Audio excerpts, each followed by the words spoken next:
A very good evening and a warm welcome to all the crypto enthusiasts. I would like to welcome you all to the land of Cryptoverse. I'm Rekha Khan, your host for the webinar, and we have with us Mr. Saurav Raj, who is an expert in NFT space, joining us for the webinar today. Today, we're going to be talking about NFT and its evolution. Saurav is going to take us through what is NFT, how it works, and what are the evolutions in NFT space. Now that you've joined, you would notice that you all are in mute. If you have any questions throughout the webinar, please write them on the chat section. At the end of the webinar, we would be holding a Q&A session where all the queries of the participants would be answered by Saurabh. From the creator of Odin, MCX, IEX, here is yet another credible and exchange-neutral platform a user can rely on while walking towards the path of crypto and blockchain understanding. Starting from education to knowledge to the latest news, all covered under one super app, CryptoWire. From a novice to a professional trader, every market participant can have a slice of information readily available at the touch of their fingers. Let me first take you through the world's first crypto university, Crypto TV, and CryptoWire services. We all know that crypto and blockchain ecosystem is emerging at an immense speed. And to keep a track of all the events, prices, and news looks to be difficult. So what if we have an app like our buddy who works with us, thinks like us, and responds to what we expect? Yes, you heard me right, our own global crypto super app, CryptoWire. Let me take you through the app briefly. Here is a global crypto super app, CryptoWire.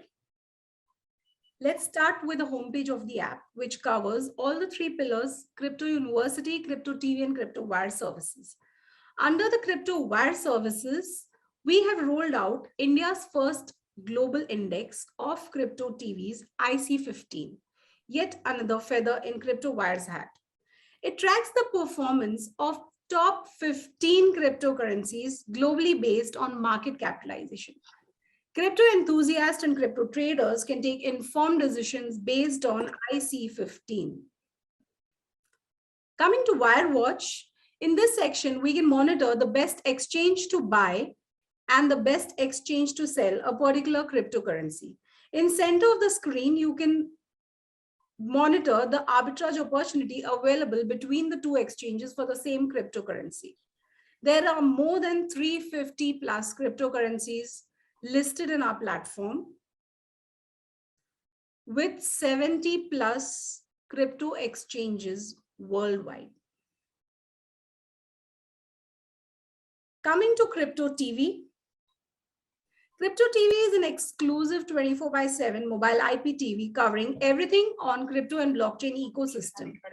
It is currently available in 4 different languages: English, Hindi, Gujarati, and Marathi. Coming to Crypto University, being the world's first digital university to offer courses on crypto and blockchain, you can find the best courses available on MIT and University of Michigan at a single click of your app. With this, let me now introduce you all to today's speaker, Mr. Saurav Raj. Saurav is an alumni of IIT Delhi, and he has completed his management development program in fintech from IIM Lucknow. His keen areas of interest are in fintech, blockchain, decentralized finance, and NFTs. He is also the founder of Wise, the NFT infrastructure for building Web3 business solutions.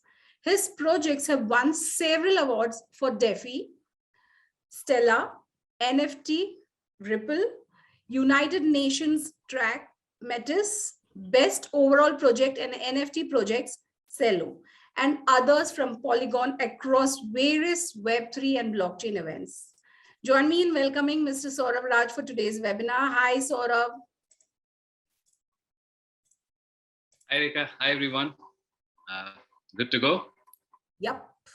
Okay.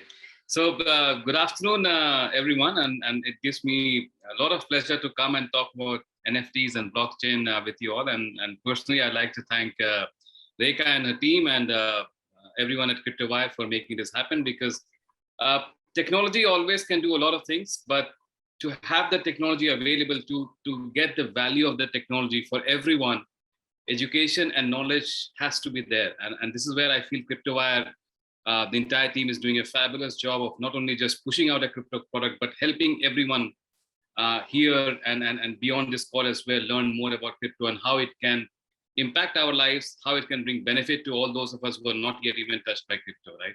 Today, my effort will be to share a little bit about my knowledge, my journey into the crypto space, with a little bit of extra focus on NFTs, and maybe perhaps some of you will realize that what you knew about NFTs was there, and today you will learn a little bit more about it, and that would be my objective, that as you leave this session, you will know a little bit more, you can make more educated decisions about what to do with NFTs and what not to do with NFTs. So with that, I would like to ask if I can start my screen share, and we can go with that. Yes, it is. Okay. So let me start. What we will be covering today is a little bit about the history of NFTs and how it has evolved, and that will bring us to where NFTs are today, and the various applications that we could utilize NFTs for, some of which we are also working, and I'll share some examples related to that. And I'll try to give you a little bit about a hands-on exercise towards the end, where if you wish to pursue and do something with NFTs, how easy or how difficult it would be to get it done, right? And this seems easy course. We'll stop and pause for questions. There's already a Q&A planned towards the end, so feel free, feel welcome. Don't get intimidated. If there's anything which is difficult, feel free to drop in a chat message in the chat box, and we'll take it up, right? So with that, let's start. This is the first thing which I wanted to share. It's a very good piece of information which has been put out there, very graphical. And what I'd like to do is switch on to the actual report of this. So interesting thing is here is, we all know cryptos or since quite a bit of time, but NFTs are relatively recent. But if you trace back, it can go all the way to 2015 when all of this started. And that is when the records have been shared that that was the first NFT which was recorded on the Ethereum mainnet, right? And then so far, most of it has been Ethereum, but recently in the last few years, you'll see some of the other blockchains have also come into the mix, and we'll talk a little bit about those. So what I'll do is I'll share this link in the chat. I think, how do I get it? Oh, it's here. So I'll share this link to everyone, right? And you know, I'll keep doing that. Some of these resources I'll keep sharing, so you all can, of course, take a look at them later on as well. So we'll skip this forward, and I want to introduce something else. While that was the first NFT on Ethereum, but was it the first NFT? Typically, no. The first NFT was minted way even a year earlier in 2014 by an individual who goes by the name of Kevin McCoy. It's a digital artist and does a lot of that work. And that was the first NFT which was minted, called as Quantum. And you can see that NFT here. This is the graphic, which is the kind of a hexagon and digital, dynamic images which are coming up, right? And that was it. And it stayed there for quite a bit of time until something happened and it got a lot of attention. Someone posted it on Twitter, and then it was picked up by Sotheby's, and they are the curators and auctioneers of very exclusive art pieces around the world, right? So they went on and they auctioned this first NFT. It was eventually sold for $1.7 million. That's quite a bit of huge for this GIF that you see here, right? And the reason to show this is here is if you do it right, there's a lot of value here. There's a lot of potential and a good money making opportunity, right? Also, it comes with a certain extra responsibility and challenges itself, right? Because recently, the auctioneer has been sued over the same auction, and there's quite a bit of detailed history around that. And what it means is, it goes to the fact of ownership, right? So long story short, I'll share this link again. Let me do that quick. So this comes as some very, very interesting and good reading, right? And it's always fascinating to go around and see this. So this is where the auction is there. There's two short videos by Kevin actually in there, and related to the auction and what happened towards the end. You could see that this is the article. So let me share this link with you guys as well. And going back to the presentation now, what I would say is what happened really is here is, if you look at internet domains, right, you purchase a domain for a certain period of time, and you have to keep renewing those fees to have that ownership of the domain. Now, way back at that point of time, the NFT, which was first minted, it was not on Ethereum, it was on a different platform. It had the similar requirement where the ownership had to be retained over time. And what has been reported is that was not done, which means it was lying dormant and anyone could have claimed it, right? And this is where the whole point of contention is, that who is the original author, who is the owner at the time of the auction, and so on and so forth. And that is why there has been discussions and there's some legal applications and actions which have been taken around it. So that's there. So what it means is NFTs are not just some digital images or GIFs. They are actually assets. Just as assets, you have your car, you have your house. These are to be considered as assets which you can own, which you can trade, which you can sell, and which you can buy, right? And that is something which is very unique, what NFTs bring to the blockchain technology in its entirety, right? So now with NFTs, you can actually, there's something tangible, right? You can touch and feel blockchain via NFTs, right? Not see a transaction. I mean, it's there, it happens, it goes, you have a hash to look it up and go towards its history. But this is something which you can actually put on your screen. If you put up a digital, screen on your wall apartment or something, you can actually showcase these NFTs as pieces of art, right? So that is something which is not only sitting on a ledger or on a bunch of notes or computers, but this actually comes to real life, right? And that's the power of NFTs. Moving ahead, and these are some examples I'll cover next as to where NFTs have come from that point of time. So this is where people are now creating NFTs and linking it to real world assets, physical assets, and kind of using it in a way not only to promote, but also to curate and create a fan craze or interest around something which is yet to be built. So you could see this as a very good incentive for people to get early in the project, and in return, of course, they get benefits. So in this case, this is something by Cloud Yachts. You can look up their website as well. So what happened is Gregory Marshall is a very good yacht builder, and what he did was, instead of just building it out and then going and trying to sell it and do these promotion events, what he did was he created an NFT out of it, right? And this is something which is not built, so using digital tools, he's built it. And the second thing which he did was he created a metaverse environment where people could go and actually customize the yacht, right? And these are very high-end luxury items, right? And then using that, those NFTs were sold, right? And in this particular, this was sold for about $12 million. So you can imagine. Now, what do you get out of those $12 million? The question which everyone wants to ask. I mean, I buy an NFT, what do I get out of it, right? So this is where you get VIP access to the yacht itself. There could be exclusive events, shows, parties, and all that stuff, something which you have seen in the movies and on the internet and entertainment channels as well, right? So this is how, instead of now trying to own a complete yacht, you could own a piece of it. You can, get your contributions early, and then you could get invited to those exclusive events, right? So this is where NFTs are now kind of creating that access, which many of us could not have even imagined before, right? Moving on, coming to India, right? I believe this caught some of your news as well. So Mahindra did a Thar NFT, and this is also interesting because this showcases a slightly different application of the NFT itself, right? So they created these 4 NFTs. Each started with a listing price of rupees 1 lakh, right?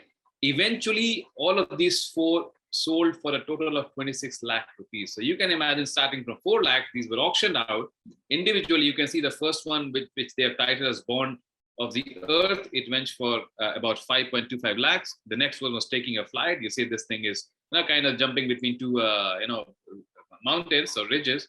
They went for 5 lakhs. The biggest one was this one, Standing Tall, which went for 11 lakh rupees after the auction.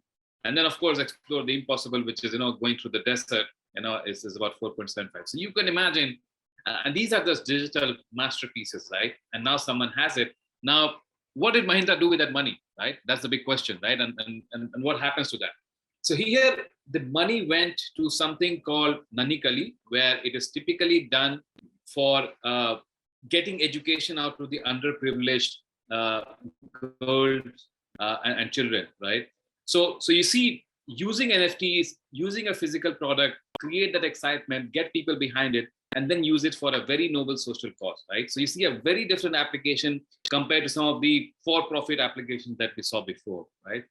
And what I'm trying to do is to give you a perspective of how wide the use of NFTs can be today. It is not just music and art. Today, I mean, we started with that example of the first NFT, which was an art, but today with these two examples, you can see it is completely varied, right? So it is up to your imagination today what and how you can use an NFT, right?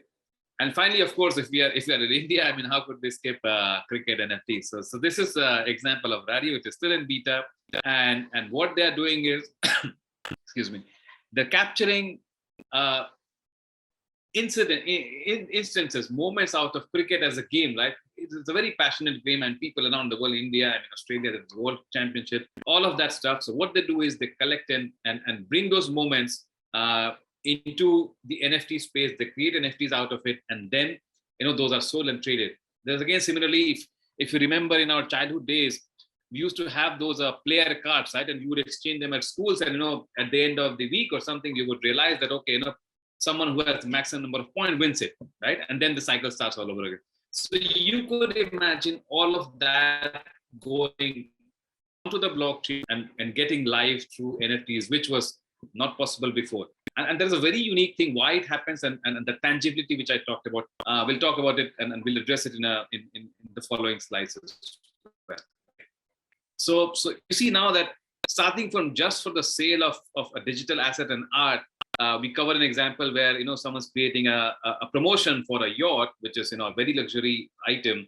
Someone using it as for a social event, and someone mainstream combining it with sports and building a fan base out of it, right? So very, very varied use cases and an exceptional market of these, and that speaks of itself. The demand for NFTs is going to go up and up, right? So if you want to think about NFTs, think about something unique where you can apply this, and we'll talk about how easy or how difficult it is in the later part of the presentation as well, right? So quick, I'll try to run through this. It's just trying to close this topic on how it came and how early it was. So the concept came around 2013, a little bit even earlier than what the stuff that we have seen. And it started with actually the idea to represent real world assets, right? And this is something which you have to kind of understand going forward, that what NFTs do at the core of it is to represent something. It could be a real world asset or something which could be plain asset, but an asset of value. And the second thing which it does is, using the blockchain technology, it is able to prove ownership of that asset, right? And then of course it can go to many other things, right? Now, you might be asking, so what's the big deal here? What's with the ownership and what's with the asset, right? So, things which are rare in this world, less available, the classic supply demand that we talk about, anything which is less in supply creates more demand, that rises in value, right? Gold, for example, compared to iron ore, right? It is more valuable. Diamonds, even more valuable, right? Mona Lisa is a painting. There's only one of it in the world. Paintings done by Picasso or Van Gogh, right? These are very unique, very few rare items, right? And that is what drives the demand for them. Why is Bitcoin price so high? Because there's only a limited quantity of Bitcoin in the entire world, right? It's not an infinite supply of Bitcoin, right? And that is why it keeps driving up the demand, right? So when you create NFTs and you think of, let me just create something, you have to think about these two things, right? You have to have something very unique, something which is palatable to your audience, and you have to curate that audience, and also keep the supply limited. You want to do 100 NFTs, just do 100 NFTs. Don't do 10,000 of it, right? Because the more you supply, everyone can have it, the value drops down, right? That is where something you have to see, right? You have to think about in those terms, yeah? Moving forward, then, slowly people came more and more, and it was first just a record of ownership and the data. Then it started to see that how can people exchange it, right? People start saying, well, now I have it, can I sell it, and can I get value out of it? So I can sell this NFT and get something else in return. Like, you have a car, it goes old, you sell it out, and then you go and buy a better, bigger car, right? Things happen. This is how our societies are built, right?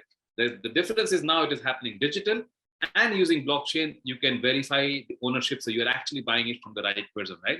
All these scams happen, right? Someone stole your stuff and it didn't even belong to them, right? That kind of stuff. So that is where NFTs and blockchain come and help you stop that kind of scam, right? And of course, you might have heard about the rug pull, and if we have time, we'll go over what the rug pull is as well, right?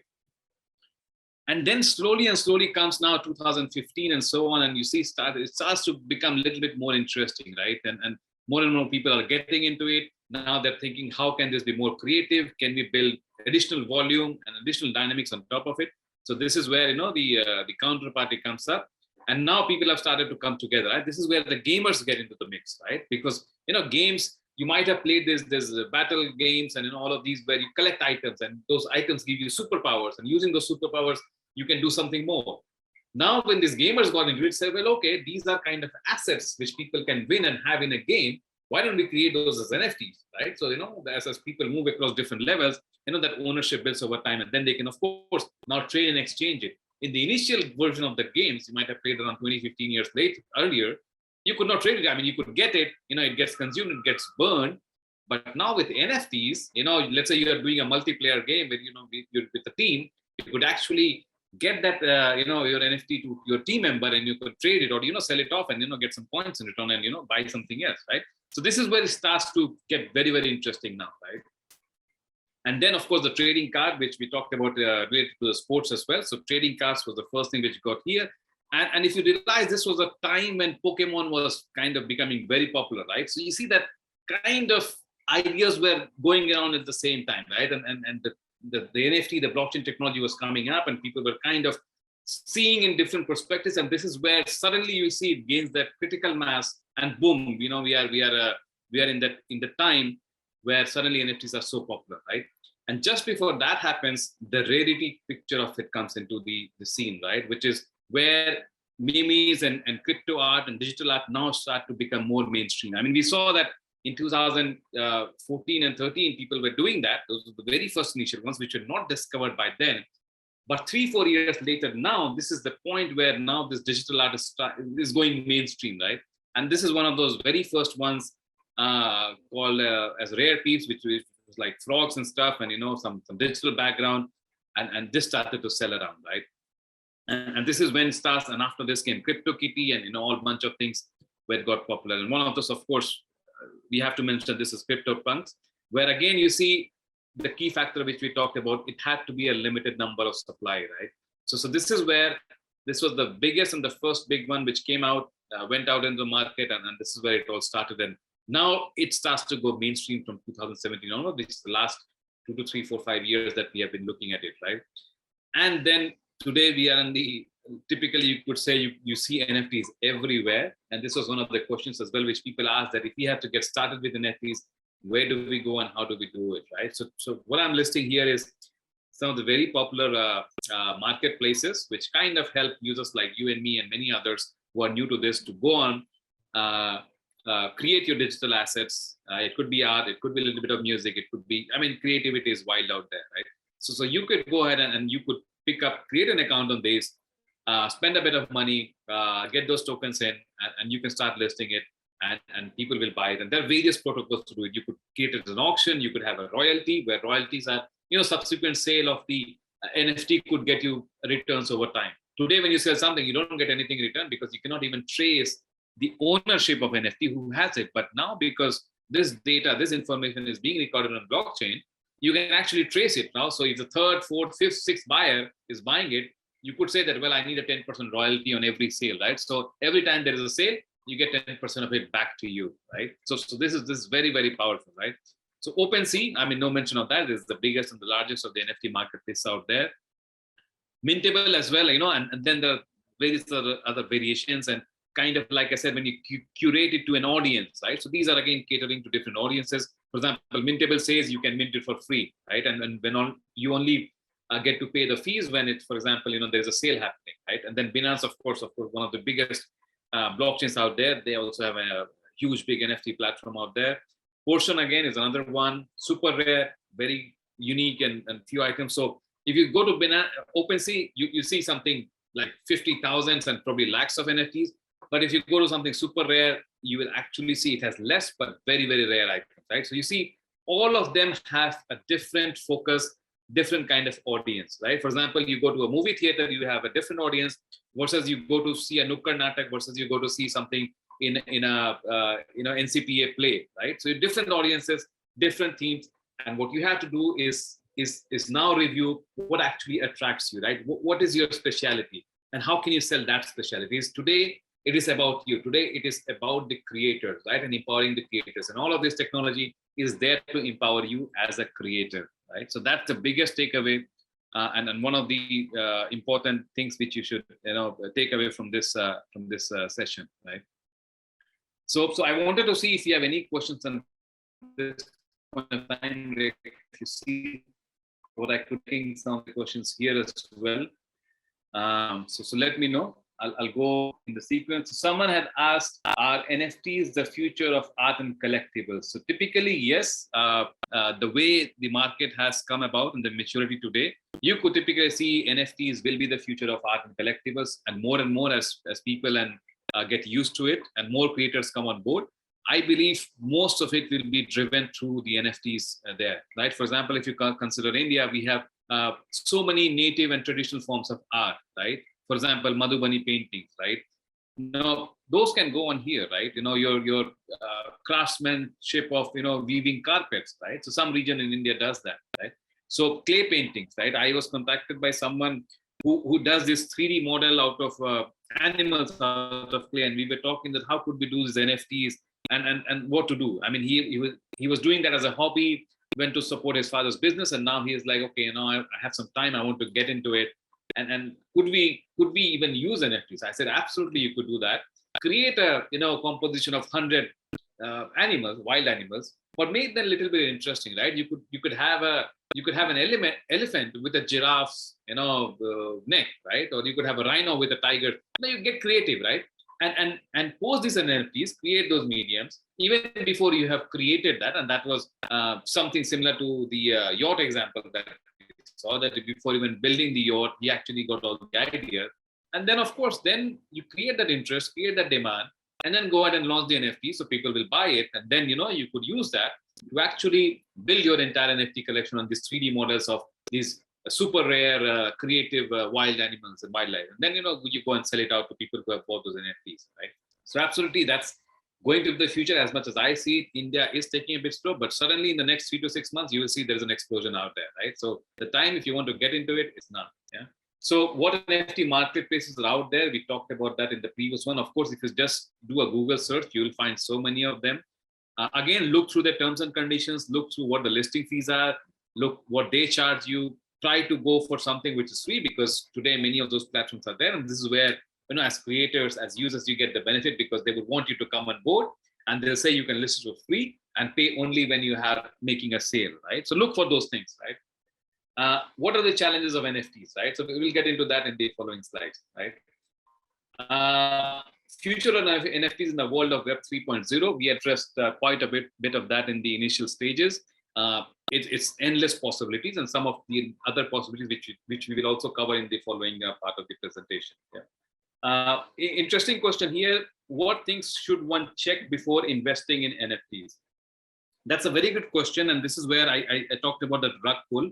So again, everything starts, and some people will try to take advantage. Some people do it for a good reason, to show that the technology needs to improve a little bit, and that is where you have to sort of start to respect that, you're trying it for something good, for a genuine reason, right? So today, if you want to go and check what should be done for NFTs, first go and buy them from reputable platforms, right? Then, of course, many of these will give you a little bit of fingerprint data to actually show who is the owner, current owner, and where it is, right?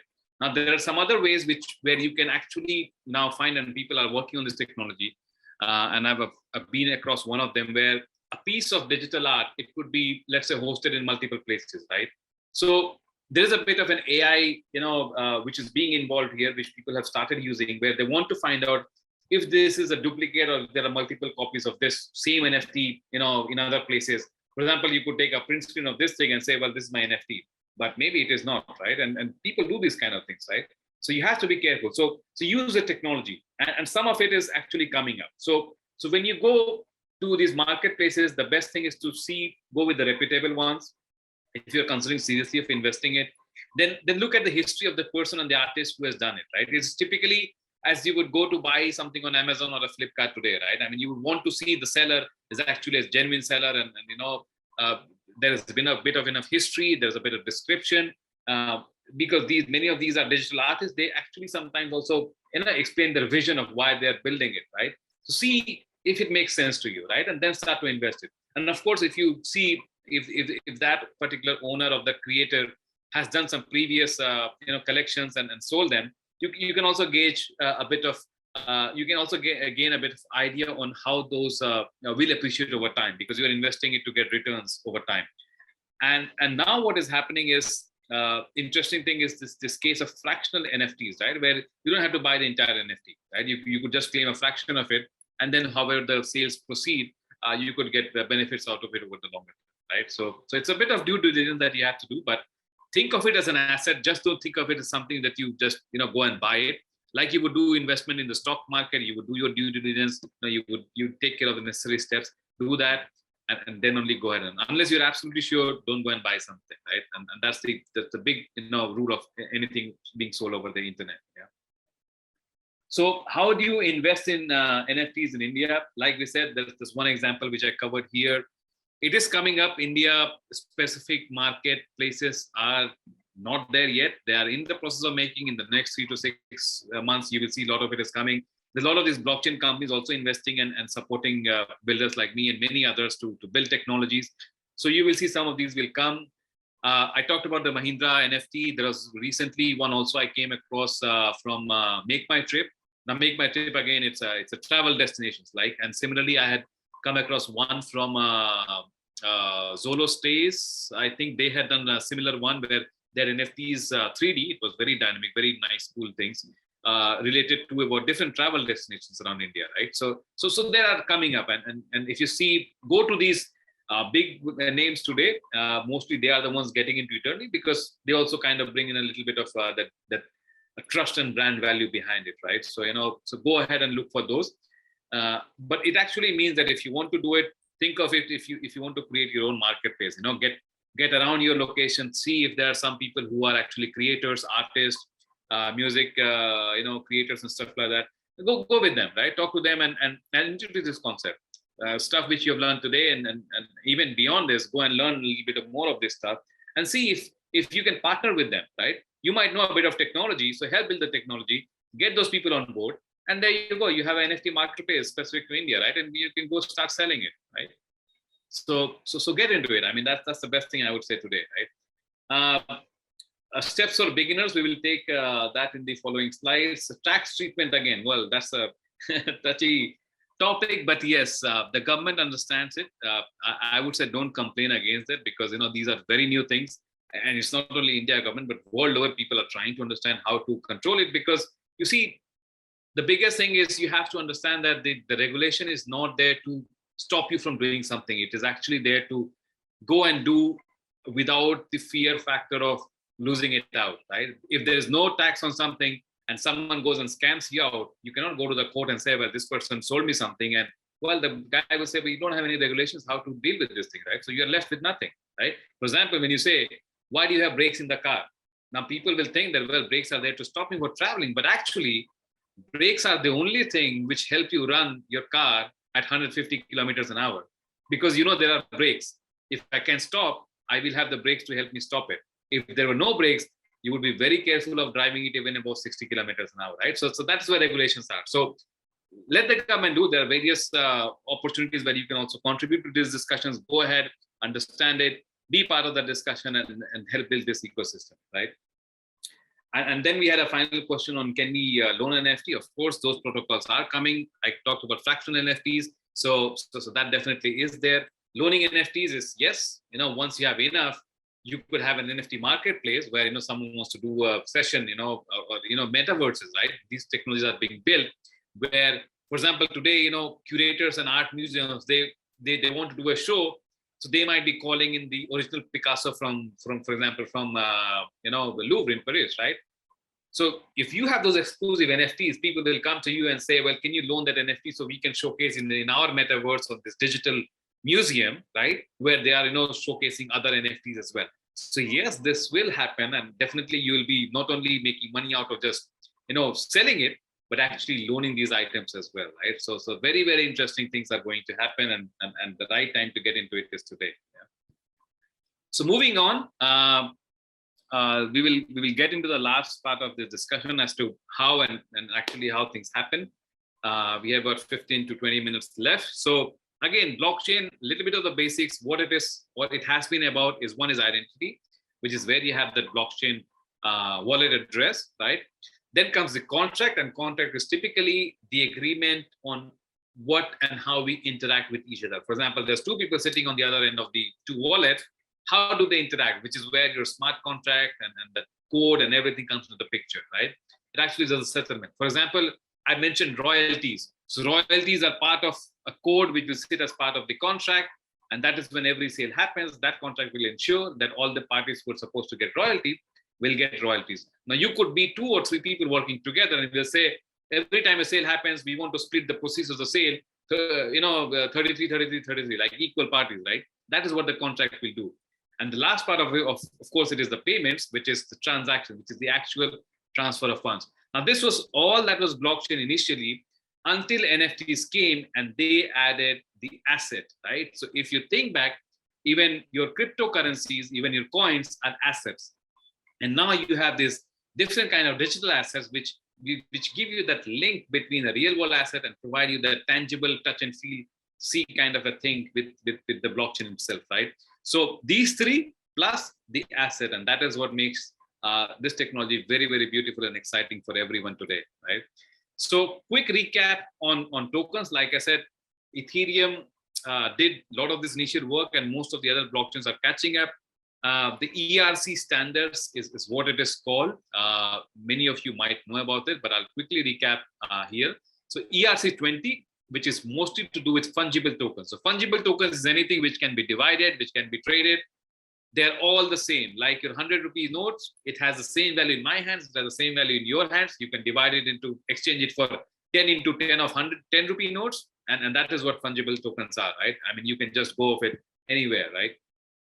Now, if you were to say that I have a 100 rupee note with this serial number, that is when you're saying that is a unique note. And if you say, well, it has some very special number, for example, 000123, and you say, well, this is a note which I handle, and today I want to sell it not for 100 rupees, but 10,000 rupees. Now that is an NFT, right? So you see, from something which is a random serial number. So now you go and look inside your wallets and see if you have those special numbers, save it, don't give it to anyone. And 5 years later, or 6 months, later, not even 5 years, even a few months later, you can create an NFT out of those and say, well, this is a unique number sequence, right? And I'm going to sell it as NFTs to the person. You can create an auction out of it, and a 100 rupee note, you might even be able to sell it for 100,000 rupees, right? So that's the beauty of NFTs, right? The uniqueness, and that number, that 100 rupee note with that fancy number will be unique, right? Just as many of you go and buy this, you get this card number like 7777 or 6666, right? People pay extra for those unique numbers. Many of you even get this fancy mobile numbers, right? With unique sequence of digits. People pay for those things, right? So you see, that is what brings the value to this kind of NFT, right?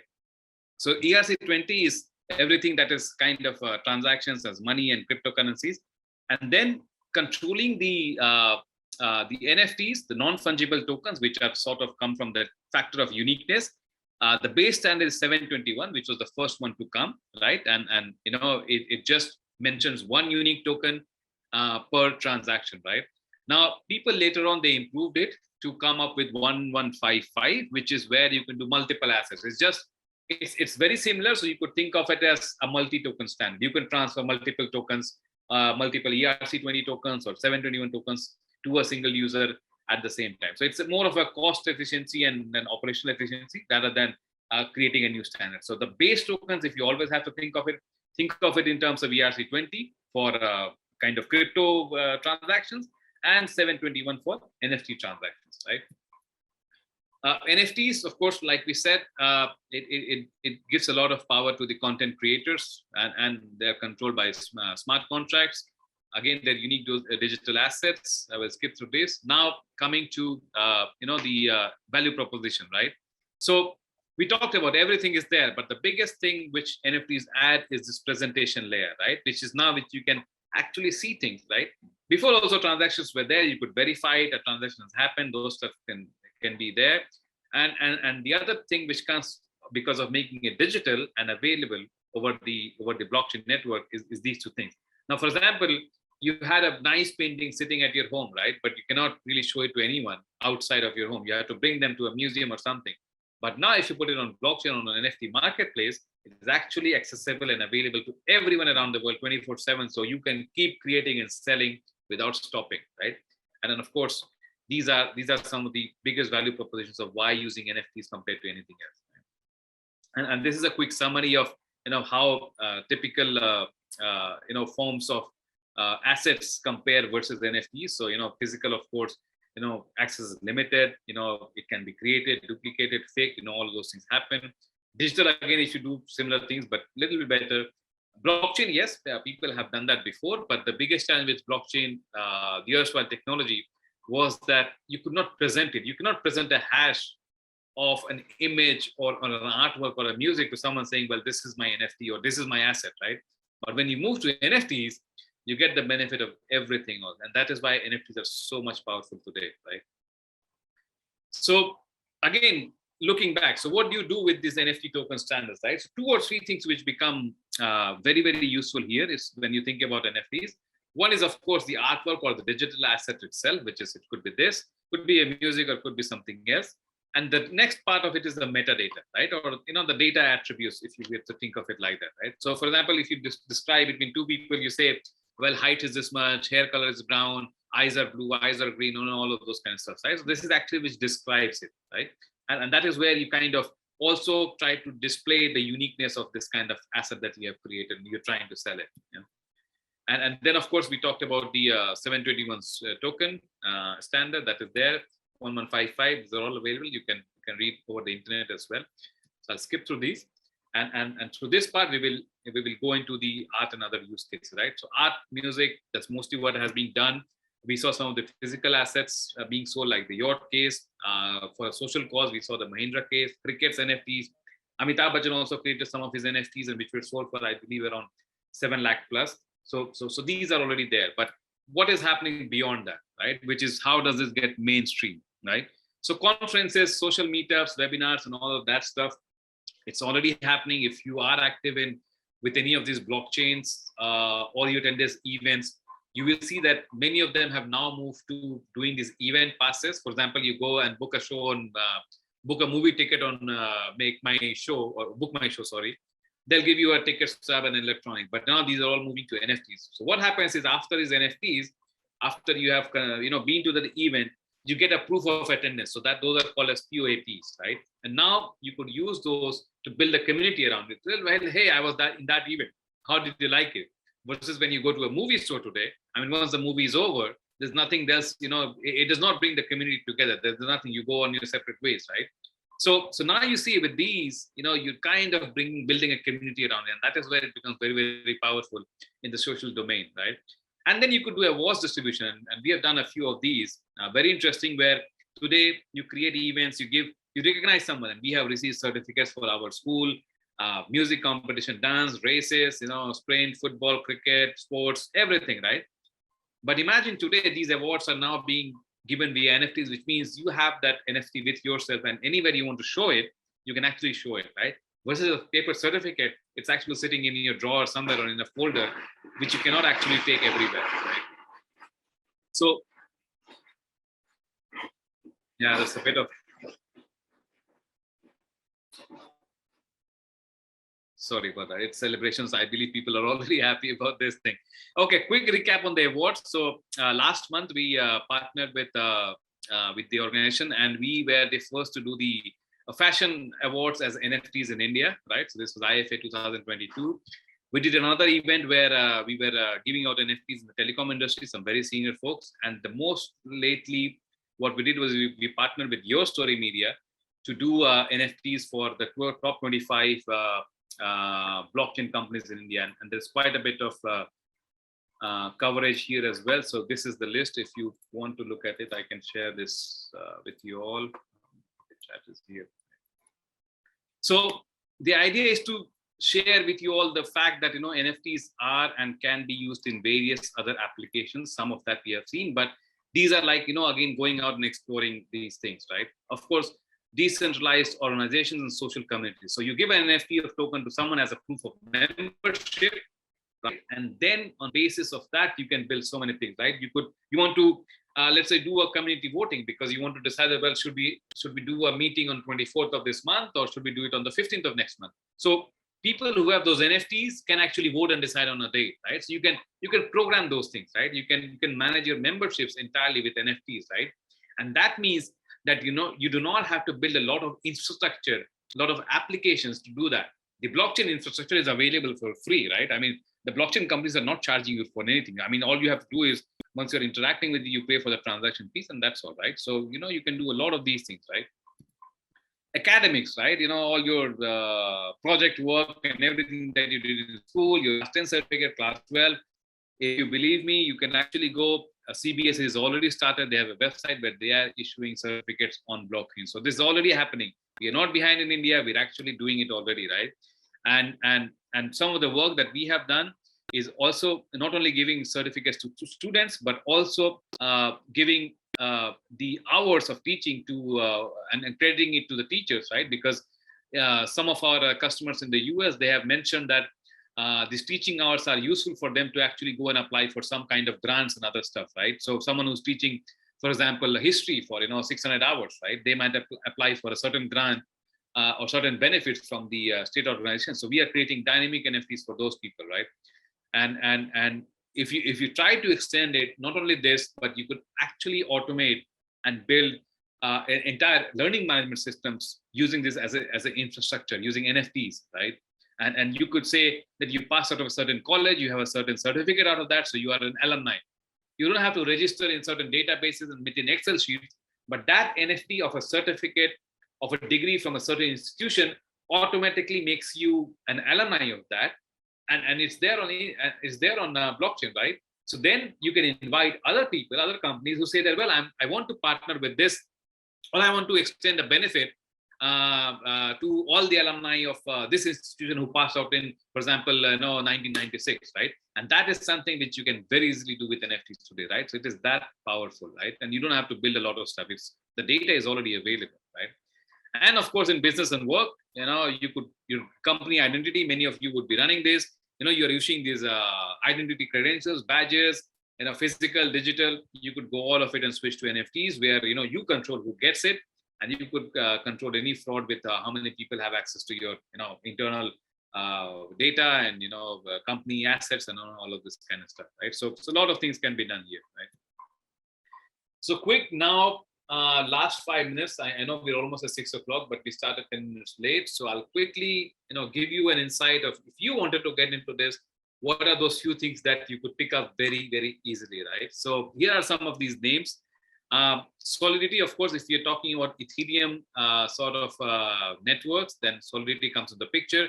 But now there are many other blockchains who also have NFT capabilities. So if you're working with something like a Ripple, then JavaScript is good enough, right? I mean, you don't need a lot of Solidity.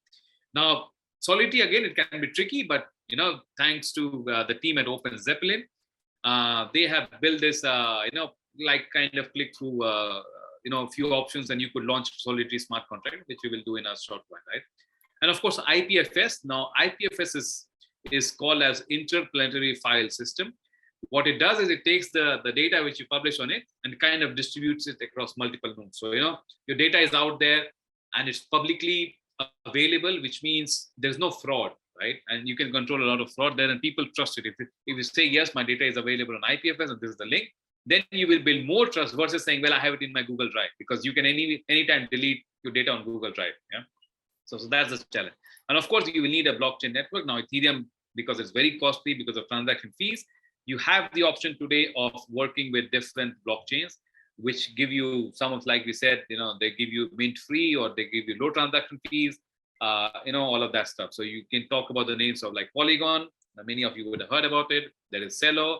There's Binance, Cardano, Solana, I mean, all of them, right? So you have multiple choices today of, creating your NFTs and launching in them, right? So let's go and let's do some work. We'll start with Open Zeppelin, and what, if you go to Open Zeppelin, I mean, this is the link. I mean, if you just Google it, you'll get it. But search for Open Zeppelin Contracts Wizard, right? And this is something which they have done very beautiful. Here you can come, you can click on ERC 721. You can,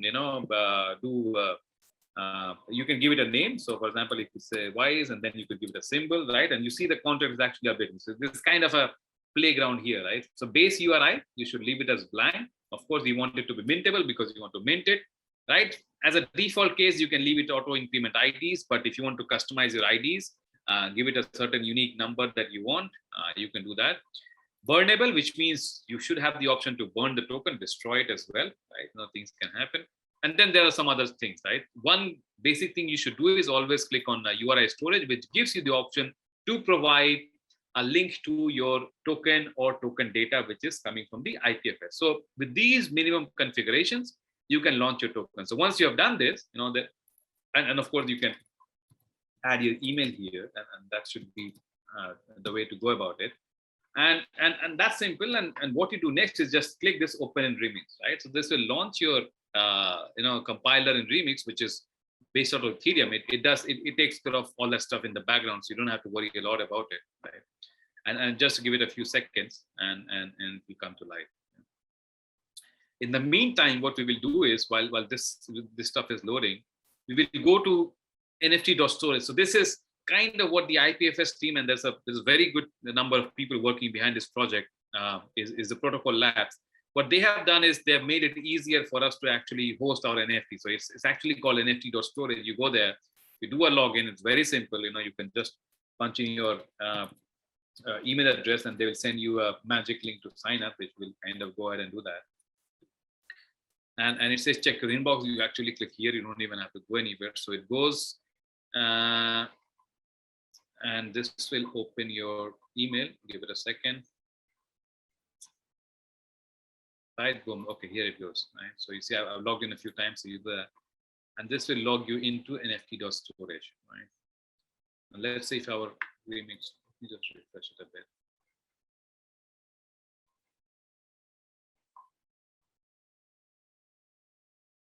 Okay, so Remix is loading. We've already logged in here. So, okay, so this is going through the login process. So there are 2 or 3 things you have to handle, but once you get a hang of it, it becomes pretty straightforward from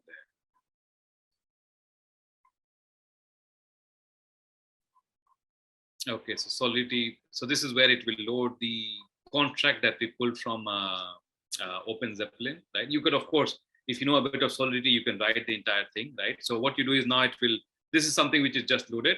Whatever we had in Open Zeppelin, it kind of brings it here, and then it will help us to compile it and run it. And then you will see we will be on a blockchain very soon, right? It's typically under 5 minutes of work, right? Okay, so here you see, I mean, some of the other stuff that I've done is already here, but in a simple form, you could go, what you do is you choose a file, just like, you upload anything here, right? So I have created something here. Let's see where it is. Okay, so let's see, this is today's event, right? And let's say if we are doing this as a proof of attendance, right? So POAP, yeah? So let's just do this. It's uploading now. Let it upload, and we'll see what it does. And you can upload PDFs, you can upload a bunch of things, right? And so that's how it works. So this is the first one. So you get a CID, which is a content identifier.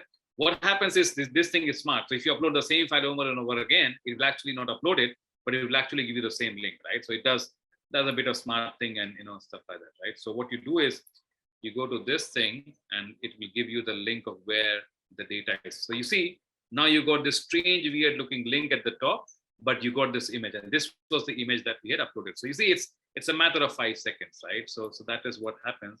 I will just open it up on a slightly different link, right? Which will be useful for us to put it in our token, right? It's just the same. It's just how they resolve the URLs at the backend, but it's typically the same thing, right? Going back to our Remix, so now you see our contract is loaded here. So what we do is we just hit the compile button, and now the compiler does the rest of the stuff. And what we did in parallel was we hosted our stuff on Ipfs as well. So now we have So now we have this NFT, and this is your kind of your artwork, right? It could be a GIF, it could be a small movie, it could be a piece of music, something which you have created, animations, whatever you can think of it, right? It's your creativity end of the day. Yeah. So this is done. So that was all this. Now compilation is done. So now you see our contract is ready here.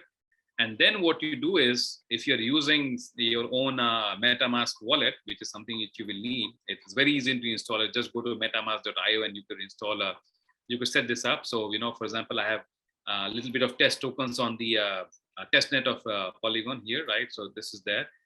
And to now publish this contract, this is actually the smart contract, which you can now deploy it on blockchain. So what you do is, once you have done it, you go, you go to the next tab. So it's compiled here, and you go and switch this to, now they have updated it. So you do an injected Web3, right? And what it will do is it will pick up your network and your account from Metamask. So 8001 is the the chain ID typically if you talk about Polygon, and that's typically it. And now when you come, you select your contract, which was this one, Wise, which we just put over there. So you've selected the contract, and what you do is you hit deploy. That easy, right? And now it will ask for you some gas fees and all of that stuff, and we'll just do that as soon as the screen loads up, right? Okay, so this is their site suggested. So sometimes you want to switch it to market for to get the best gas price, and then you just go ahead and confirm it, right? And that typically will take you to the deployment. Right? Okay, boom, there we go. It is already deployed, right? So if you go, and what it does is at the end here, you see it says your contract was deployed. Now what you can do is you can copy this transaction hash. You can go here onto this, which is the scanner, right? All the blockchains will have a scanner, and that gives you the history, right? So you see, we just did this 28 seconds ago. And it came from this address, which was the address we had in there. This is the contract, right? So this is typically our NFT smart contract, which is sitting here, right? And it says we just did a first transaction, a few seconds ago, and that was a contract creation, transaction which we did, right? So that's all. Now you have it. Now you can start to create your NFTs, right? So remember we had this link. This will be useful. So now we go back to Remix, and now you see as we click, so there's a bit of a trick. So once you get deployed, you have to come back to the corner here, bottom left, and then you can see a bunch of options here, right? Now the orange ones are the ones where you'll have to pay a little bit of money, right? Which is where you have to approve in MetaMask. But the rest of it is actually, kind of read function. So reading is free, right? You don't have to do anything. You can just read it, right? So if I just go and, we put this as Wise, right? So if I just go and click on symbol, it will tell me that the symbol is Wise, right? You see, I'm reading it, right? So it is that simple. Now, contract name again is Wise because I put the same name. Owner, if I go, it is this account, right? So because I created the transaction from this account. So you see, these are some of the read transactions, right? So now what we will do is we'll actually go and mint a token. So for doing that, what you have to do is you have to do a safe mint, right? So, and this is very, very interesting. So you do a safe mint from address. So from has to be the address of your account, right? And you're minting it to a different address. And then you give a token ID here, right? So that is, a few of the things that you do, right? So what we can do is we can go ahead, we can copy our transaction. Actually, you kind of copy your account here, right? So this is this. Okay. And then you can pick up any other account if you have, or if this is a account you're transferring to, you can also do that, right? And this is where you're not typically using any of those these marketplaces, right? I mean, if you have someone's account, they give it to you, you could actually just do that. So I pick up a second account and I put this, right? Okay, sorry, before that, my bad. First, you have to do a safe mint, right? I skipped a step. So actually what you do is you safe mint to your address. You can actually mint it directly to the other's address. And then you see there is this URI, which is now You go back to your Ipfs and you capture this URL, right?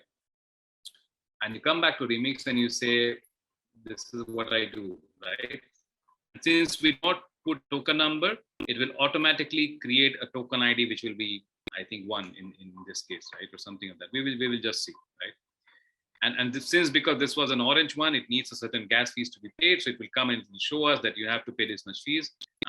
You switch it to like this market. So otherwise your transaction can sometimes fail. And this is just something I figured out that now you could try that on your own. So now you will see this transaction will go. Just give it a few seconds.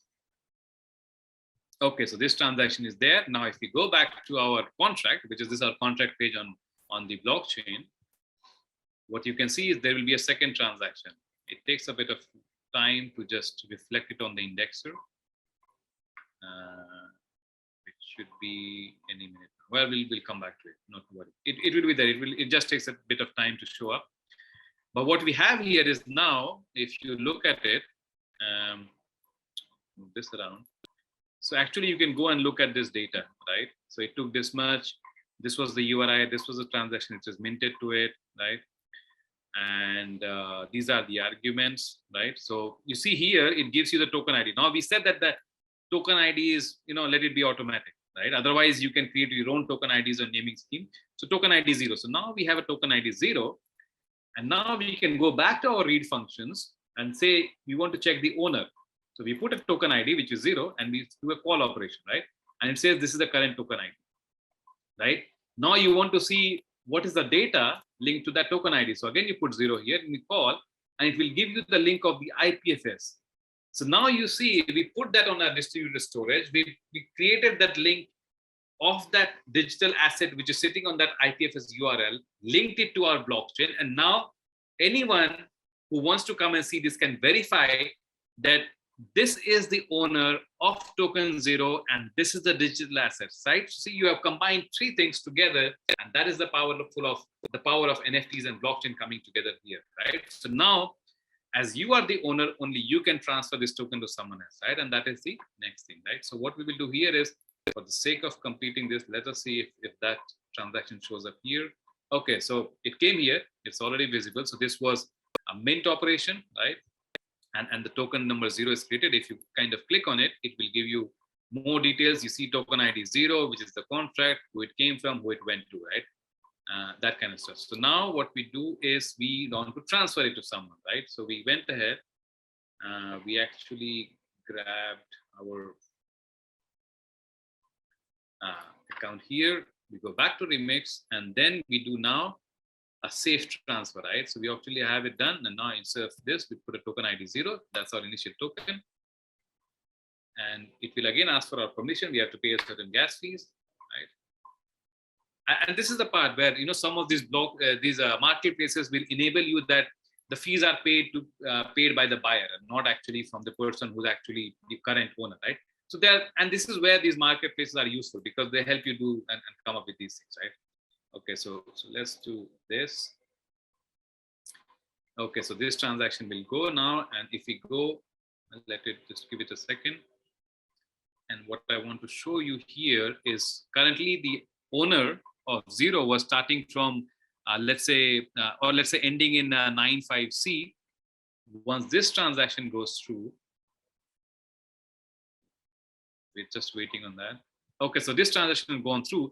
Now, if I go and check the owner of this token ID 0, you see it changed now to 16D ending, right? So you see the token transfer, which means your digital asset has been transferred to the other side, right? So this is where, in a very short span of time, in under 10 minutes, we were able to, go to NFT.storage, create our distributed token URI. We came back to Remix, we created our smart contract, we deployed it on the Polygon blockchain, and then we came back, minted our NFT, and then we were able to transfer it, right? And this is where all things happen. Now, you might be saying that, where did I get the money? Of course, that person has to transfer you the, let's say, whatever cryptocurrency, if you're dealing in that, or even sends you something via UPI, and then actually you can transfer it, right? So the issue is, why do we need marketplaces? Because they bring that trust in trade, right? It's kind of an ownership, right? Where they help you that, you or someone who's selling it to you does not just take the, money and does not give you the NFT at the end, which is kind of the rug pull scenario, right? So, that's pulling the rug under your feet, right? You got the money, but you didn't give them an NFT and you gave them some random URL, which does not have the file anymore, right? So these are the things which have happened. Now we're almost at the end of time, so I'll skip through the last part of it. And this is talk about what NFTs could mean. And this is towards my closing side, last 2 or 3 minutes. I had a presentation or a quick demo of our own tool for Wise, but I think we'll probably take it over in the next session. So coming back to this thing, if you see now NFTs, you can go across every kind of vertical that you could think of. We talked about identity, we talked about academics, we talked about work, social engagement, events, and all those awards, but digital and physical assets, we had some of those. Even financial and medical, right? You could put your insurance claims here, and you could put your loans and all this stuff. Medical, which is your, medical insurance claims. A lot of stuff can come, right? So you can actually build. The possibilities are typically endless, right? And this is just closing it on this. What we do is we have a complete API toolkit, which is ready and available. So you don't have to go through all the hassles of writing smart contracts and building all that stuff. And we have been extensively covered by your story, that stuff. So this is there. Wise.ws is our website. We won't be able to do the demo today because we've run out of time. But this is what it is. You can see and read a lot of this. If there's need, get in touch with the CryptoWire team. Rekha is there, or else reach back to us, and we'll help you get on board with the NFTs, and if you have certain projects in mind, right? So with that, I would like to close this session, and this is the mission of why I'm doing it, and that is why in the beginning of my session, when I said CryptoWire team is doing a fabulous job of empowering everyone to understand first what this technology is, what those capabilities are, and what we could achieve. Today, you don't have to depend on others. You can build your own stuff, you can go and market it, and you can create value. And if you feel like it, you can go and partner with others and help them get on board as well, right? The idea is we make the internet ownable and we make it work for us. So with those closing thoughts, I would like to thank all of you for being such a fabulous audience. It was great to connect with you. And finally, thank you, CryptoWire team and Rekha as well for this session and giving all of us this opportunity to come together and talk about NFTs. If there are any questions, let's take it in the next 5-10 minutes, and we'll call it a day. I don't think there's any more questions that have come up. Is there any more questions that we have? We can take it up. I answered most of them, which we yes, I realize that most of the questions have been answered by you. And we haven't got any more questions as of now. Okay, good. So fine. If there's something which comes to you, then absolutely, we can talk about it and we'll handle it. Sure. Right? So, I would like to thank Saurav for taking our time and sharing his views on NFT and its evolutions. It was an interesting presentation, Saurav. I really appreciate the time you've taken to put this together and explain it in such a beautiful way to all of us.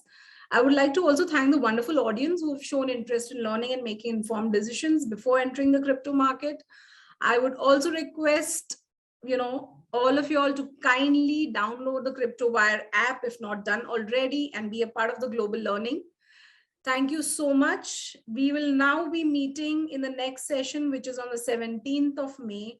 Thank you so much. Thanks, Saurav. It was really nice interacting with you. Lovely session. Thank you. Have a wonderful weekend, everyone. Bye-bye.